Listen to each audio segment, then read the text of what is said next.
Welcome to you all here at the delegation of the Ismaili Imamate on behalf of Aga Khan Foundation Canada. It's a great delight to have you all here and to have such a large group of people who have expressed interest in this important set of conversations that we are having today. This event is actually part of a new effort that the Foundation has launched in Canada, which we call the AKFC Seminars. The idea is straightforward. We take an issue of importance to us and to the development community more generally. We try to elaborate that issues into a series of interrelated themes, identify people from around the world who we think can shed light on those themes, and then construct a series of sustained encounters around that. Our first such program was launched last fall, and the topic was early human development, which is an area of great and abiding interest for the Aga Khan Development Network. It's also an area where the state of knowledge in the developed world especially is advancing at a very rapid pace, and we thought it would be a good opportunity for us to take stock of that knowledge, and we had 4 or 5 sessions between September and February, and we're really pleased to have people from Winnipeg to Karachi and everywhere in between participate in that session or those sessions. Last month we launched our second series in this effort, and the topic is innovative finance for development, and we launched it in a very fruitful collaboration with the Carleton School of Public Policy and Public Policy and Administration, whose director Susan Phillips you'll hear from in just a few minutes. And together we were able to start with a very interesting session by Ted Jackson and Karim Herji, who talked about their very important report for the Rockefeller Foundation on impact investing. If you don't know enough about that or don't know anything about it, go to our website and watch that session. It was very, very well done. And we are very pleased as a second session in that seminar series to be hosting this important conversation on microfinance. MasterCard Foundation and Aga Khan Foundation and the World Bank were all instrumental in putting this book together, in sponsoring it, which we're very happy that it's now ready. I want to congratulate Joanna Ledgerwood especially and all the people who were involved in producing this book, because it really is an extraordinary review of some of the principal issues in the sector today, many of which we'll be ventilating as we go through our conversations. So I'm simply here to give you that background, to thank you for coming, to express a special vote of gratitude to the Canadian International Development Agency, whose collaboration with AKFC is allowing this platform of learning events to happen. So welcome. I hope you have a wonderful and thoughtful and thought-provoking day. And I'll ask Susan Phillips, my colleague, to say a few words on behalf of Carleton to get us going. Susan. Thank you, Khalil. Well, microcredit, microfinance as we would now call it, has grown up when we weren't looking. And for those of you who have children who are about 30-ish now, as microfinance is, you probably recognize some of the symptoms and the signs. It's acquired its own values and lifestyle and friends and partners. It's working. Really working, doing a great job, and successful beyond our belief. There may have been a few bumps along the way, came home to sleep in the sofa for a while, but then went back out again. Has had offspring, a whole variety of spin-offs, and knows so much more than we did back when, and has so much to teach us. So it's a great pleasure for us at Carleton School of Public Policy and Administration to partner with the Aga Khan Foundation Canada on this series on innovative finance for development, and with the MasterCard Foundation and the Aga Khan on this particular event. Again, our congratulations to all of those who were involved in the production of this book and its important contribution that it makes to the field. As you'll hear today, microfinance has had some remarkable achievements in scaling up in South America, in South Asia, the generation of new financial products, tools for the poor, the empowerment of women, and there's so much more to do. Part of what we're interested in as a school are what are the next 30 years? How do we develop applied research? How do we train those and educate those who are going to be reflective practitioners, who are going to be able to assess impact well, who are going to be able to construct the appropriate enabling policy and regulatory frameworks? We as a school hope we're doing a little bit of our part. We collaborate with the World Bank, as we've done for the past 12 years, on an executive program related to evaluation. We're this summer beginning Canada's first Masters of Philanthropy and Nonprofit Leadership, that through distance education and some concentrated sessions will train the next generations of leaders in this field.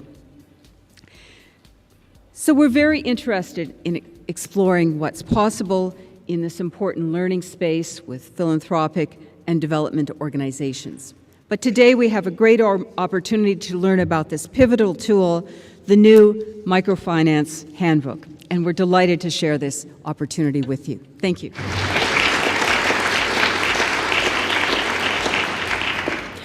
For next up, I'd like to welcome and introduce Tom Kessinger, the General Manager of Aga Khan Foundation in Geneva, who oversees the Foundation's work worldwide. He will provide some introductory remarks.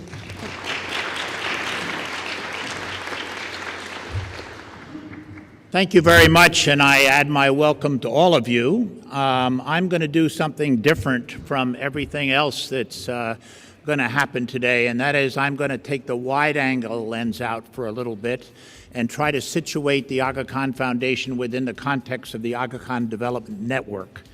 The Aga Khan Development Network is the family of organizations that the Aga Khan has created over the years, now numbering nearly 100 either operating companies, for-profit companies, or a variety of nonprofit foundations and service delivery entities. We are very unusual in that sense because this is all formed as a network rather than as a single individual organization. So the foundation, I hate to disabuse you if you think Khalil is the most important person in the world. He's one of a group of them who run one of these entities, all of whom are peers with each other and cooperate in the work they do. I think one of our distinguishing characteristics, in addition to this wide range of entities that we represent, is that we're primarily operating entities. Even the foundation is an operating entity more than a grant-making organization, something that is often misunderstood. As operating agencies, we are involved in a broad range of fields in health and education, higher education, and the fields of culture. We're also involved in running for-profit companies in the developing world that are there to prove that it is possible to be a responsible investor and a creator of human capacity and still make money most years. In those kinds of settings. I don't know, this is a group that obviously travels a good deal.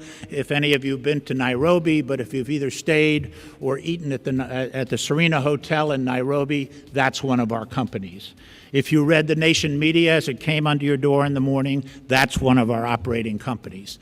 And at the other extreme, we can beans, we generate electricity, and at a very different scale, we operate in the lowest level of a variety of fields. I would illustrate the fact that I hope if you were in Nairobi, you didn't go to the Aga Khan Hospital, but if you did, you would see the high tertiary end of a spectrum of health services that we're engaged in different parts of Africa and in Central and South Asia. Though that spectrum goes from tertiary hospitals down through secondary hospitals into community hospitals and even into a program of water and sanitation at the community level. The same thing is a spectrum of activities that we're involved in the field of education, which goes from early childhood development programs up to our tertiary universities in Africa and Asia and now in Central Asia. And even in the field of finance and financial services, we operate at a whole series of levels, from commercial banking. Habib Bank in Pakistan is part of this group, but also in microfinance programs, and very much with Joanna's leadership and the like in what we call community-based savings programs. And the moderator here said we would be fined if we went over in time. And on my last visit to Tanzania, we visited a variety of these community-based savings groups. And one of the things they do in their weekly meetings is that they fine members if they show up late. And as a group of usual development tourists that we were going around and visiting all of these places, and we were late to every single one. And all of these, mostly women, insisted we pay the late fee each time we came. And I think that were enough late fees actually collected there to actually a slight blip in the gross domestic product, at least of that district, for a short period of time. But I think a very good illustration of who we are and how we work. I think the range I've spoken about, and I would just at this point talk a little bit about the scale. As I speak today, the AKDN has 80,000 employees around the world. And that may seem like a very big number, but if you take a country where you're running a microfinance program, you are the largest operator of mobile telephones, and you have a significant tertiary hospital, you have quite a range of employees that you're involved in, and you're a job creator in that setting. And indeed, many of the employees are people who are learning important skills on the job in those kinds of settings. I would, at this point, just to illustrate, say that the Aga Khan Development Network is the largest private employer in Afghanistan, the largest payer of taxes in Afghanistan. We're the largest employer in Tajikistan as well. Now, I hasten to say that those claims or those facts probably say as much about the countries that we're working in as it says about us, but it's still, I think, an indication of the way we approach what we do. I'm very delighted we've been able to come together on the completion of this wonderful piece of work. My office in Geneva was about 50 feet from Joanna's, with the kitchen in between, and so that we were all a participant in this process that worked its way through. And as I used to say to my PhD students, don't try to write the great book, just get it finished. In this one, we've got a great book, and it's finished. Thank you very much.